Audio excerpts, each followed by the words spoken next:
Some like the Jew, to tin on boxer to my visa Chilean pin. Some like the Jew Hun sign, ban and pew new or sub brosson, chuiting straight my compuncture cut for book, a rejuiting and book people chichon, joke to chat jun kong top, a region pisak, cry some nom po you which on many piece of whom.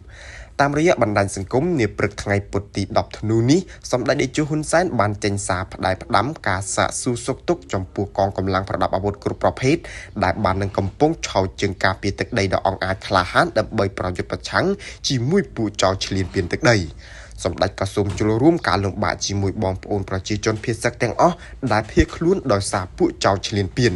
សម្ដេចក៏សូមអរគុណចំពោះសប្បុរសជនដែលបានចូលរួមជាសម្ភារៈស្ថវិកាតាមរយៈរាជរដ្ឋាភិបាលក៏ដូចជាសប្បុរសជនដែលយកទៅចែកជូនផ្ទាល់ដល់កងកម្លាំងប្រដាប់អាវុធនិងបងប្អូនជនភៀសសឹក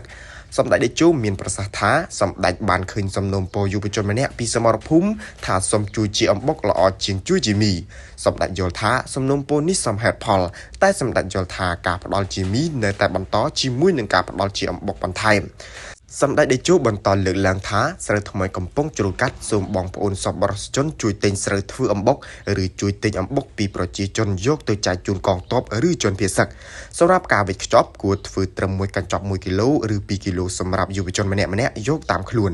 ប្រសិនបើដាក់ជាបាវឬការុងលំបាកចែកជូនដល់ខ្សែត្រៀមជួរមុខសម្ដេចតេជោមានប្រសាសន៍បន្ថែមថាទទួលទានអំបុកស្រូវថ្មីវាសត្រូវឈ្លានពាន